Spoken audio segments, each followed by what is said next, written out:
Adam, you announced your last show this past weekend. How does it feel? Liberating. Well, that may be for you, but Mad City is about to enter the Great Depression.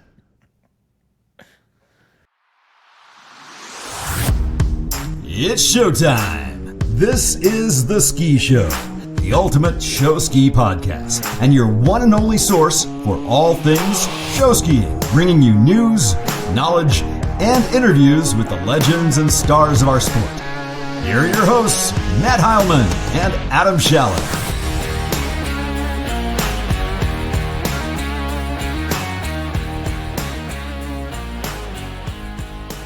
Welcome to The Ski Show, still the only media on the planet dedicated to the sport of show skiing. We've got a fun episode lined up today. We're going to talk with Skip Gilkerson winner Dan Laughlin of the Ski Otters and Willa Cook Award winner Gabbie Taschwer from our very own Mad City ski team. We're going to hear from them, honor them and their awesome seasons that they had. Looking forward to chatting with them in just a little bit. Today's sponsors are FlymanSkis, custom-made jump skis, and Featherboard swivel skis at affordable prices. Get yours at FlymanSkis.com. The Paul Stokes Agency and American Family Insurance. Let Paul be your insurance agent. And by Saga Sports. It stands for Ski and Gymnastics Academy, and they do water ski lessons and trampoline training. Check them out at sagasports.us. Yep, season's done. Wrapped up, Adam. We're Labor Day weekend, all done. Another season in the books. Went by so fast. It did. We say it every year. Like, it goes by so fast. Somebody asked yesterday, Alexia on our team, and I wonder this question for you, and I was going to ask you this. She said, do you ever feel like sad to let a theme go, to see the end of a theme at the end of a season? No. That's my same answer too. But I hadn't really considered it like an attachment to your favorite show or your favorite theme. But I've never felt that way. You're done. Maybe it's just because it's what we do. We get done with a theme, we move on to the next one, the wheels start turning for the next year, and you move on. I've never been like sad or bummed that we couldn't continue to do that theme. Yeah, same way. We've done it for 3 months in a row, and I'm kind of just ready to, let it go. But in a couple cases, we did it for Team USA. We did Wizard of Oz and probably my favorite theme, Johnny's Diner. So I got to do that. Was that fun to reprise those, like to bring back themes that you had done? Yeah. Yes, that's awesome. I love taking a theme that Mad City did and then just reworking it so it's different. What if for Worlds we had asked you to take a theme that RAJ did and you had to announce it? Hopefully you would have let me know that before the application process. So we probably should let you know this go around, huh? What the theme's going to be? What are you talking about? I am retired. Oh, maybe. Okay, maybe. Sure, whatever. We had a buck up recently. Tour stop in Shatek. Ethan Scholda stomped it. Talking to Carter about this, actually. Ethan did, and I'm going to screw it up because I didn't see the whole thing, but I think Ethan made a one-ski mob at the ball, a back half and a front half. Wow. And he made all of those through either preliminaries or finals. He's starting to get to be money on his front halves. But I wonder if the buck up scoring system, I don't know if I'm a super fan of their scoring system. Let me say that. And here's why. 5 guys make finals.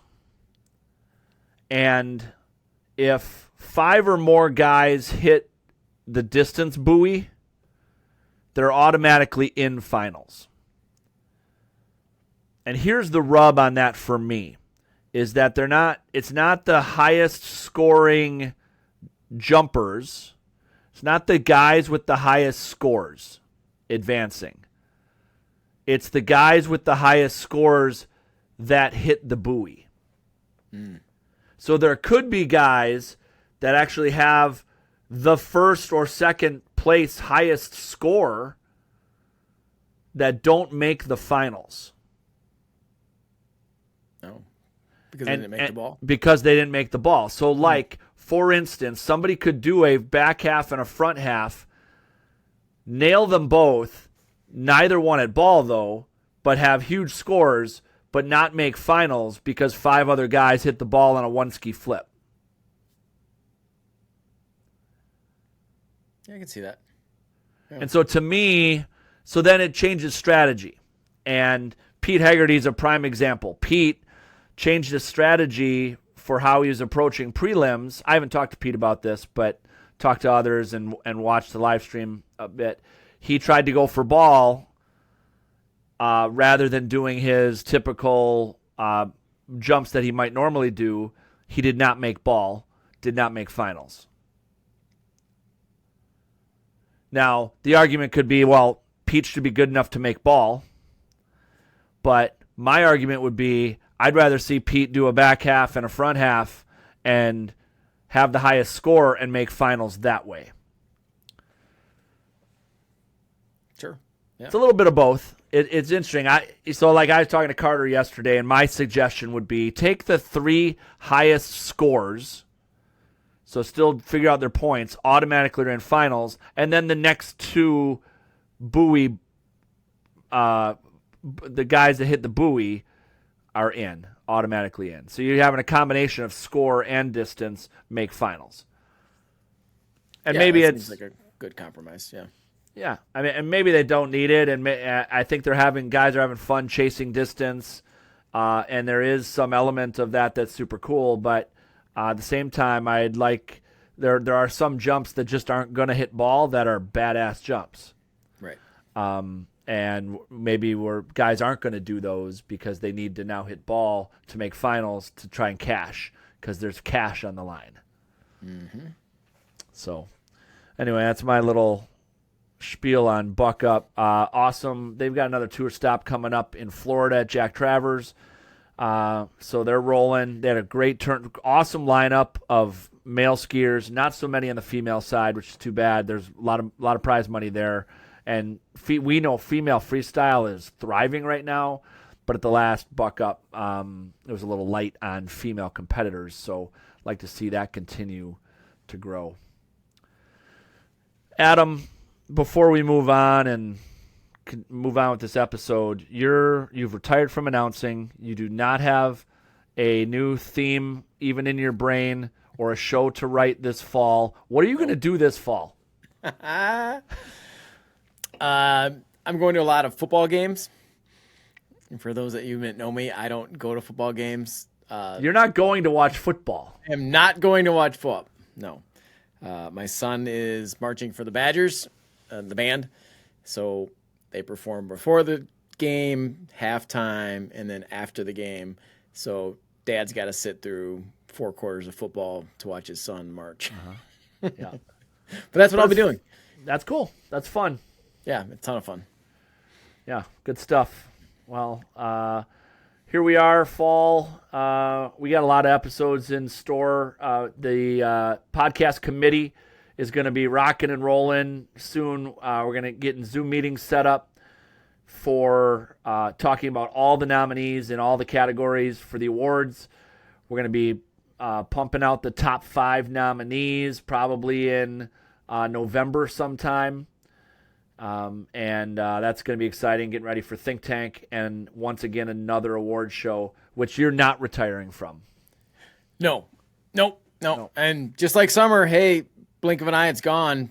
Before we know it, we are going to be at Think Tank Podcast Awards. We are.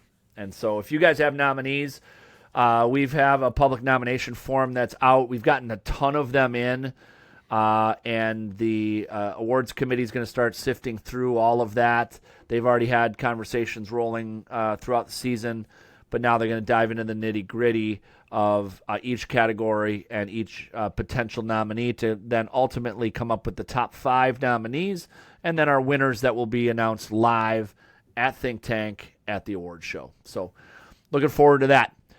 And Adam, as we head into fall, people don't need to stop training. They can still train with Saga Sports. Saga stands for Ski and Gymnastics Academy, and they do trampoline training and on-water training in multiple disciplines. Yeah, that's right. Trampoline training is so important. You learn the proper technique on all sorts of freestyle jump tricks without all the harsh falls. And then once you get to the water, it's that much easier.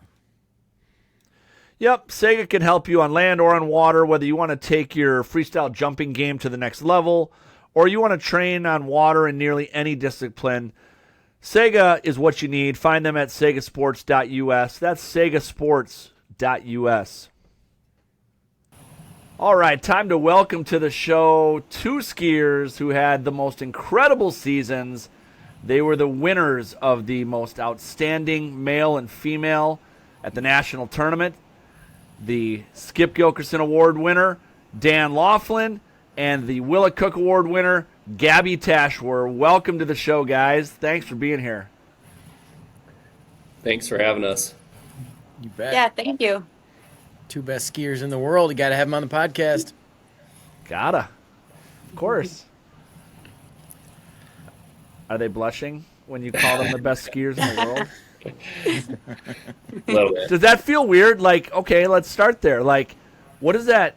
How does it feel right now to have been named the best skier in the country at the national tournament? You know, I guess I'll start out. Yeah, I mean, it's a little surreal. You know, I obviously have been skiing for a long time. I'm 45 years old, and I pretty much was, you know, born into this. Yeah, it's a surreal, weird thing. I mean, I did not think that it would really happen. You know, I was just getting old. I'm kind of beat up. I'm kind of old, and you know, it's pretty cool. I mean, it definitely took me back a minute, and it was a long, you know, 5-hour car ride back home. Going, wow, did that just really happen? Yeah, Dan, to follow up on that. Like, yeah, you said you're 45, and I would imagine, well, as any show skier, you're probably like, it was a dream to win Skip. But at one point in your career, you're kind of like, hey, am I just kind of getting too old for this? And then, boom, you're a Skip Gilkerson Award winner at 45. I mean, that's awesome. Right. Good for you, man. Yeah, incredible. Dan, sticking with you for a second, I heard that I think you told me this, you were almost left. Yeah. You almost didn't stay for awards at nationals. That would have been bad. That would have been real bad. Caroline and Evan literally stopped us on our way, and I was like, dude, I'm like, the kids were tired, and you know, and we were just cooked. You know, it's tournament. You're putting everything in, and we were just like, man, you know, all right. It's like let's just hit the road. Let's get home. And they were like, dude, do not leave. I stopped, and I was like, oh yeah, maybe I should stick around, I guess. And I had a few other people be like, dude, don't leave. No, don't do that. And I was like, okay, well, I guess I'll stick around. And yeah, it was definitely worth sticking around. 100%. Sure Yeah. was. Gabbie, how about you? Like, how does that feel to have people call you the best? Yeah, it's, again, like Dan was saying, a very surreal feeling. I didn't ever really see myself being like named amongst all the other Willa winners, but it feels really good. It makes you feel good for all the hard work and hours you've put in to get to that point too. So I also was feeling like I was getting a little bit older. So now I'm inspired. Yeah, you got a lot of years to go. I mean, looking at the juxtaposition here. Dan, how old are you? 45. 45. Gabbie, how old are you? 28. Gabbie, you know how many more years you have? That's amazing. Yes. Was, for both of you, was winning Skip or Willa a goal? Was it a lifelong goal? Was it something that you aspired to in your career? Yeah, I mean, I definitely wanted to. Like I said, I kind of thought that was over and just kind of let it be. But I just always wanted to ski my best show, no matter what, and go out there and just do what I know how to do. But yeah, it was just it was kind of odd just to have it happen, and it's amazing. Yeah, I always thought it would be a really cool goal, but I just didn't know if I would ever get to that level just because a lot of like my mentors and stuff like that, like Kristen Block and Rachel Zank, like they were winning it. And I was like, oh, there's no way I'll ever get to be like as good as them, you know? And so, a dream for sure of mine, but I just didn't know if it would ever become true. So it feels really good. Yeah, it's got to be something where they line up all the previous Willa and Skip winners on stage, and you look at that group, and now you guys are a part of that group. I mean, the best of the best on stage. I mean, it's amazing. For sure. It's really cool. Yeah, there's some amazing talent, and I mean just the amount of talent that's out there, just in general, the younger guys and stuff like that that are so good, and just they're at another level too. It's they may have certain aspects that they are excel in, and it's just really cool to see them put out their work, what they're doing, and doing it at such a high level. It's just cool to see, and it still blows me away at times. And it's like, man, I just wish, that had a few more years on the body, but it is what it is. As you guys talk about that, and our listeners maybe may or may not have seen either of your shows. Dan, you skied at the Ski Otters, Gabbie with Mad City. What's impressive to me is that you guys are all around performers. You did a lot of different things in your shows. Talk us through that. Dan, let's start with you. What did you do in your show? I did doubles with my daughter, Emma. Nice. Favorite doubles partner.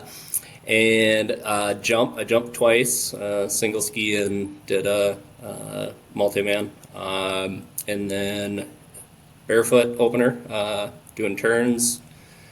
Yeah, what else, man? Sky ski, pyramid. A lot. I'm in quite a few acts in ours. It's it just keeps going, but it's a lot. I'm tired by the end, I can tell you that. Were you on stage at all? On the mic?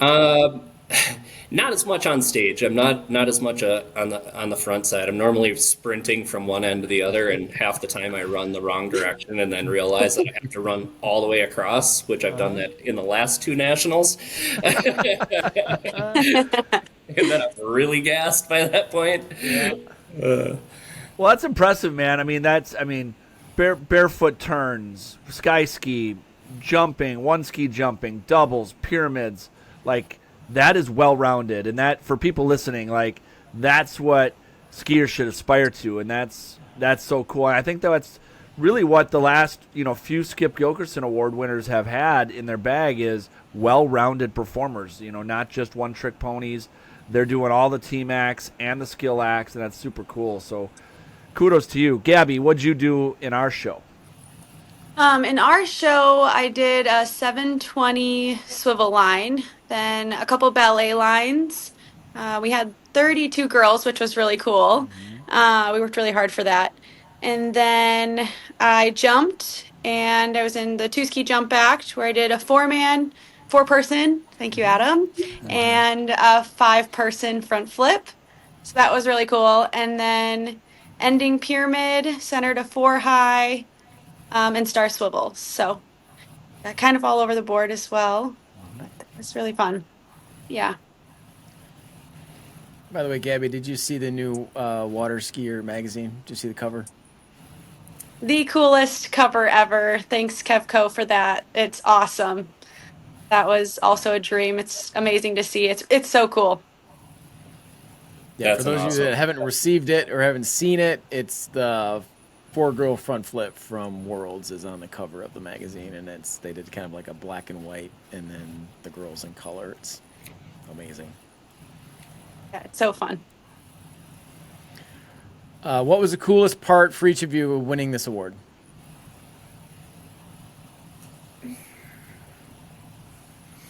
That I'm just a little bit closer to retiring my jumping. I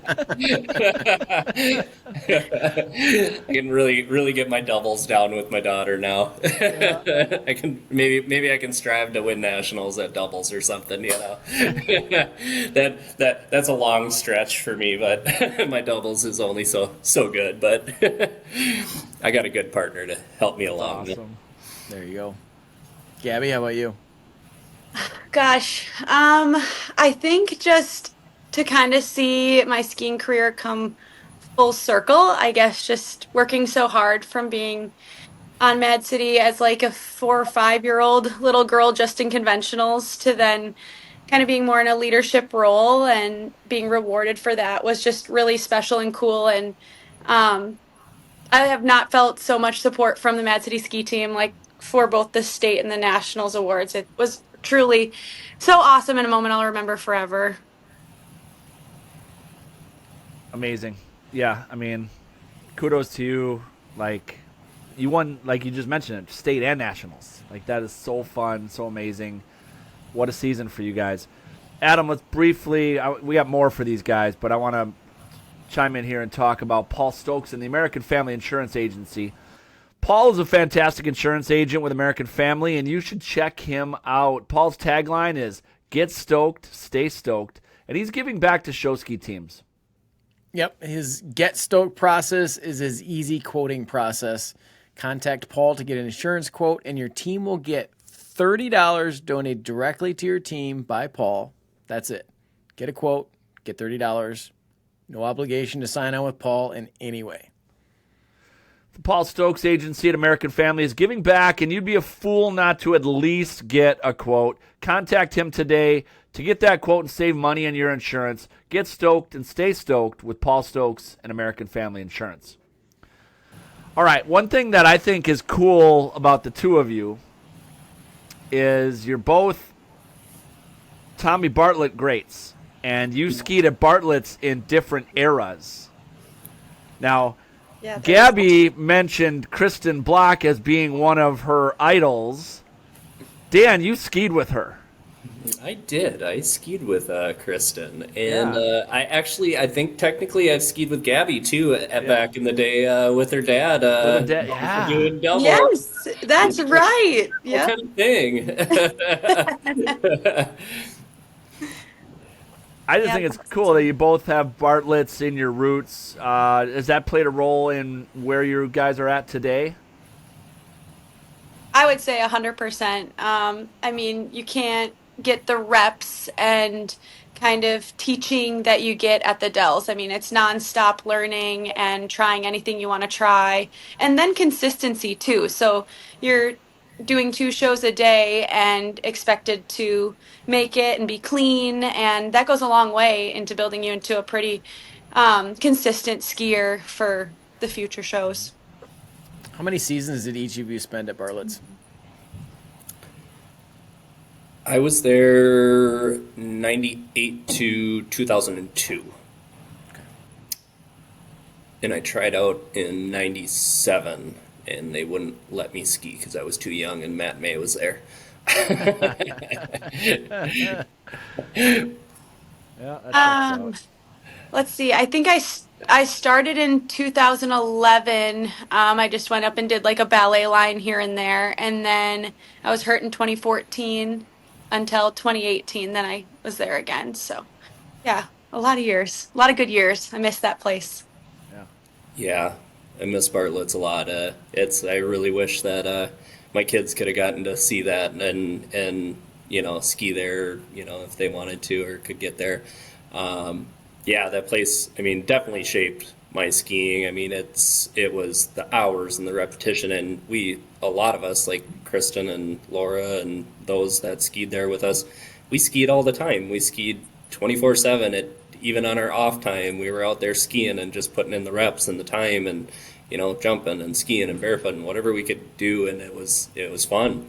That's what it's about. I mean, you got to love the sport to really kind of excel at it. I think to really be rounded, and it definitely helped there.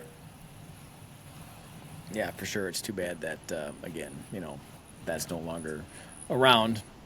Maybe someday, who knows. Yeah. Dan, let's talk a little bit about the growth of the ski otters. And I would imagine you've had some influence on that.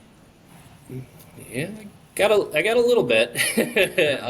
Yeah, my wife and I, we took over as show directors 3 years ago, and we've just really been trying to develop the team and just get us to that competing level. We had so many people that wanted to compete. It was on the team, and I really wanted to compete. It's just it's something that I really wanted to do for a long time, and we just never really kind of wanted to pull the trigger. And finally I was like, hey, all right, if I'm going to show direct, let's go and let's get everybody there and do it and show everybody what we got. Because I mean, we got a great team. Our team it's big. It's a big team, and we just have a lot of people that are really driven, which is cool. It's fun to have the support of everybody and just have it go. It's been the best 3 years since we started show directing. Actually, it's been the hardest because it's so much work. I mean, it's an incredible amount of work, but it's been great. I've been super impressed watching you. Like, you've been in the sport a long time. You know a lot. You're a fantastic skier, and you've been really plugged in since you took on show directing. Like, watching you at Think Tank, go to clinics and learn and ask questions and be super engaged in growing your knowledge of the sport and being as good of a show director as you can be and a leader for your team. That's been from like my 30,000 foot view. It's been super noticeable watching you guys with that, and in turn then seeing the Otters grow is not a surprise, seeing how engaged and plugged in you've been. So kudos to you on that. And I imagine that's played a role. Like you started showing up to Think Tank and learning and getting after it. Like that's all part of the picture, huh? Yeah. I mean, it's you kind of have to, if you want to really excel and get a little bit farther with the team, it seems like you really got to put in the time, and it's not just going to happen organically, because we've tried that, as a team for a long time, and we competed and we've always done, regions and stuff like that, but to get where we could be and where we should be, it's going to take more. Are you guys at a point yet where going to nationals regularly is going to be part of your culture? Are you hoping that sticks and that's just the way it is? I hope so. Yeah. We're planning on show directing again, and I don't know how much longer. We may take a little break and then maybe hop back in, but it's we got at least another year or two in our under. So as long as I'm here, I want to keep competing and bringing the team to nationals, and it's such a fun event too. Once everybody gets there, they all realize how much fun it is, and it's just it's a blast. It really is. Yeah. And it's good for team building. I think the teams really get a lot out of it, just showing up and seeing what other teams can do, and really seeing other teams and their level, where they're at and where we're at, and so. Yeah. So you've been show director for 3 years in a row, and you show direct with your wife. I mean, there should be an award for that right there. Well, I think she is like the face of it, on the show directing end. I do a lot of the logistics and the backside stuff and things like that, but she's much more personable, nice. Sometimes I get to be pulled in and be like, hey, guess who wants to be the bad guy today? And it's like, this guy. Yeah. But it's amazing. She's awesome. I mean, we get along so well, and it just doesn't. It's not. We're rarely butting heads. Every once in a while, we'll get an idea and be like, trying to tell the other person nicely, hey, that's just a horrible idea, but do it in a nice way so it comes off, and we sleep it off, and yeah. Good. Gabbie, let's talk a little bit about your role on Mad City. Matt and I both see it, the mentoring that you do for the younger skiers, your showmanship award, weekly award that you've started. I want you to talk about that. The recent, as in this morning, swivel tournament that you did for Mad City. Talk a little bit about that stuff. Yeah, my role on Mad City has definitely grown over the years and then taken on a little bit more leadership positions this year. And I approached Matt in the beginning of the year and I was like, I don't know if I really am going to be a great act captain for anything specific, but I have this idea to be a showmanship act captain. Can I do that? And he was like, yeah, go for it, run with it. And then I was like, okay, I can watch intros and dances and critique them. I can tell people to smile, but I'm like, what else can I do? So I came up with this idea because I love sparkly headbands and just sparkles in general.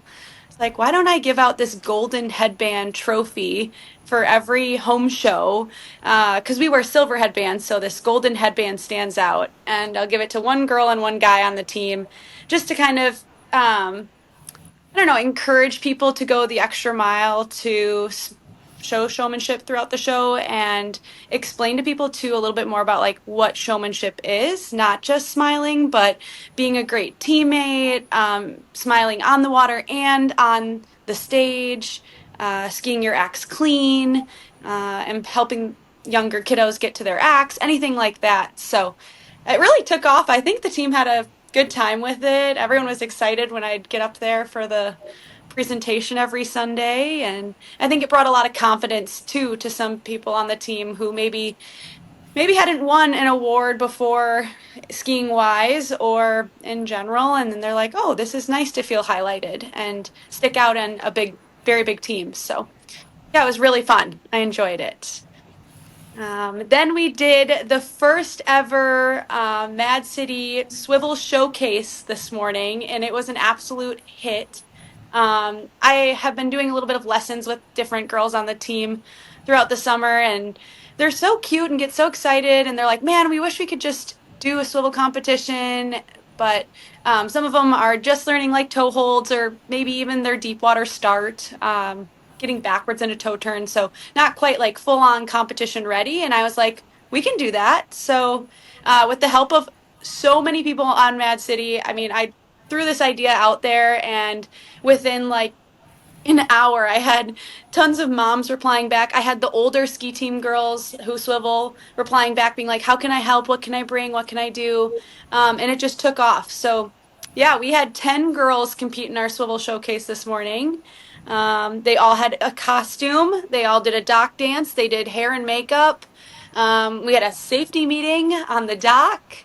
And then I had the Mad City Star Swivel girls, Brooklyn, Presley, and Abby, judge with me, which I think was really fun. And we created our own unique system to judge because we wanted to focus more on just encouraging the girls to try what they're learning. So a fall didn't count as a negative point. It was just like a 1. You tried it. And then you could go up to 3 if you made it fully and stuff like that. So it was really fun. I felt like the girls really jumped on board with that scoring system and were excited to try new tricks that maybe they weren't very confident with. And some even made their first ever tricks in the comp. Yes. So it was just a great day.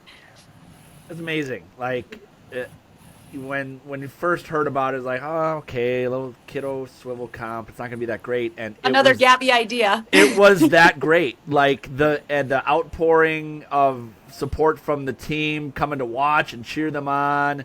It was so fun. It was so cool. And like that stuff, like the reason we wanted to ask you guys about these things is because you're more than just the best male and female skier in the nation. You guys are influential leaders and role models in the sport, and I think that is so cool because you guys do so much more than just what you do on the water. You contribute in so many different ways to your teams and to the sport as a whole, and I think that's super cool. So kudos to you both for being awesome all-around people in addition to skiers. As you guys think about your, Gabbie, you mentioned a couple names, and but you guys, your progression in the sport, are there people you guys would would you attribute your progression in the sport to anyone in particular, mentors, coaches, anyone in particular that helped you get to where you are today that you'd like to thank? Dan, let's start with you. Well, yeah, I mean, mentors, it's kind of weird because I grew up my parents actually owned a professional water ski show in Minnesota, Western Star, and so I grew up skiing with some guys that are quite a bit older than me. I was like 8 years old and looked up to there's like Tommy Teedy from Rochester and those guys, and a few people that are just that were like my idols, and then as I kind of progressed and started seeing the pro tour, I mean, you got Reinhardt, you got Schmick. I mean, if as a jumper, Schmick, that if you could Schmick it, that's you're there. He was probably my idol for jumping for sure. Cool, amazing. Gabbie, how about you? Gosh, there's so many people who definitely kind of kicked off helping me in the Dells. And I just think all those older girls who kind of took me under their wing and said, oh, you can do that. Let's learn it. Let's go do it. And then I would say also just this generation of girls. I mean, Bailey Hyatt and Josie Schmierczek and Sarah. I mean, so many different people, Kaylee and Bria, like we all just push each other. And I think it's a really cool environment to be in right now and so competitive. And that keeps you wanting to learn more to keep up with everyone and do cool, new, different things or world firsts or anything like that. So I would say, yeah, that's kind of who's been inspiring me lately. That's awesome. Well, you've each been awarded, like the pinnacle of our sport, the Skip Award and the Willa Award. What goals do you guys have now? Ooh, that's a good question. I think goals for me, I guess, is mostly I want to focus on our team and just really getting us to, be in that, up in that level, the high level,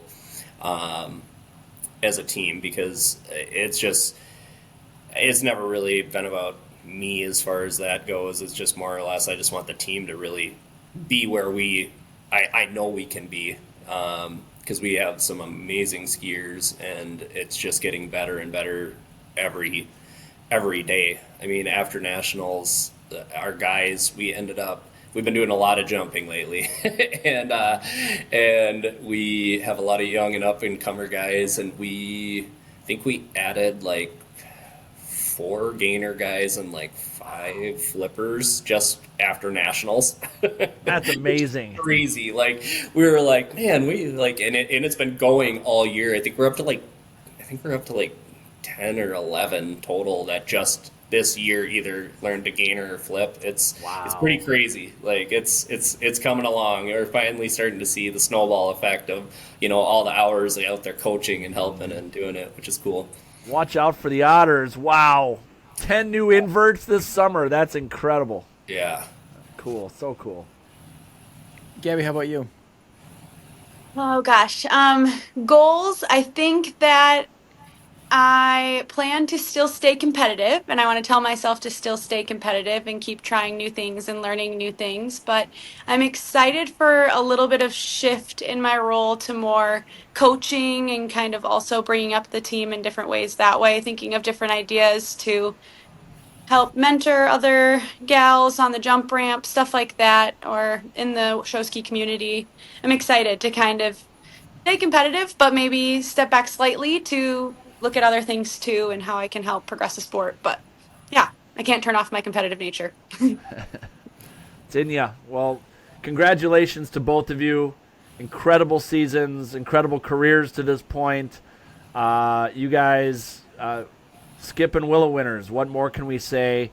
You guys did it, and we're very proud of you. So cool to see both of you win those awards. So thank you for being on the show today, and congratulations. Yeah, congratulations to you both. Thanks for having us. Before we wrap up today, let's chat about FlymanSkis. Yeah, FlymanSkis, you know all about them. Custom-made jump skis and featherboard swivel skis at affordable prices. These skis are made for skiers by skiers, and they had a big summer, and they're not done yet. They have the final stop of the Buck Up Freestyle Jump Tour wrapping up in their home state of Florida at Jack Travers in Groveland, Florida on October 11th. That's right. They have $7,000 up for grabs across both male and female divisions at that buck up, sponsored by Flyman. They just had 3 females in the last comp, so all the females got paid. All 3 females cashed. So get to Florida, compete, come watch. It's going to be the last tour stop. But if you can't make it, be sure to tune into the live stream, which is also hosted by FlymanSkis on their YouTube channel. You know that they have got their custom-made jump skis, Featherboard swivel skis, for skiers of all abilities. To get your skis, reach out to FlymanSkis at an event near you, or hop online at FlymanSkis.com. That's FlymanSkis.com. Fun chatting with Dan and Gabbie. Good stuff. I mean, just like all of our guests, not only are they great skiers, they're great people. I mean, the stuff that Dan's doing for the Otters, and then obviously the stuff that we've seen Gabbie do with Mad City throughout the summer, just has been awesome, and just so proud of those two. Good for them. Gabbie's such an encouraging role model. Like, all these girls on this team look up to her. She just brings that energy and that spirit. She doesn't necessarily, she mentioned leadership, and she talked about it. She wants to doesn't necessarily need to be an act captain or a show director to be a leader through her mentorship and encouragement of all the girls within our team and within the sport, quite frankly. And so she does such a good job of that, so positive, and brings so much to the table. It's super cool. So yeah, and what we did talk about is, her role with what's going on with women's freestyle within Mad City. Yeah. Like, we've got a good group, and we've seen some girls making some tricks after nationals. So it's fun to watch the progression of that group of girls within Mad City. And she is responsible for that. Presley Cup is, doing Presley things. Presley made a 1-ski flip.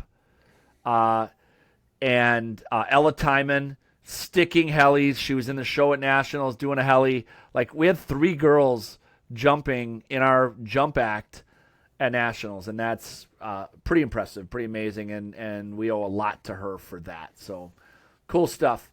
Great episode. Thank you to our sponsors today. Saga Sports, trampoline training on water training. Check them out at sagasports.us. FlymanSkis, custom-made jump skis, Featherboard swivel skis at affordable prices. Get yours at FlymanSkis.com. And the Paul Stokes Agency at American Family Insurance. Let Paul be your insurance agent. Look him up. Get a quote. $30 to your team. Check out Paul Stokes at American Family Insurance. We got a few episodes on tap, Adam. We've chatted about a number of topics, but for our listeners, we're going to start to dive deep on some topics within show skiing. We're going to talk scoring. We're going to talk events. We're going to talk entry system. We're going to talk some of our deeper topics. We're just going to dive in and nerd out and talk show skiing for a couple of episodes here coming up. So looking forward to that. Yeah, some heavy topics, so that'll be fun to talk about that kind of stuff.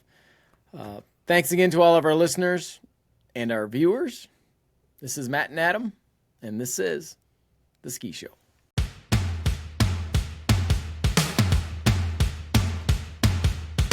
Thank you for listening to The Ski Show, the ultimate show ski podcast with Matt and Adam.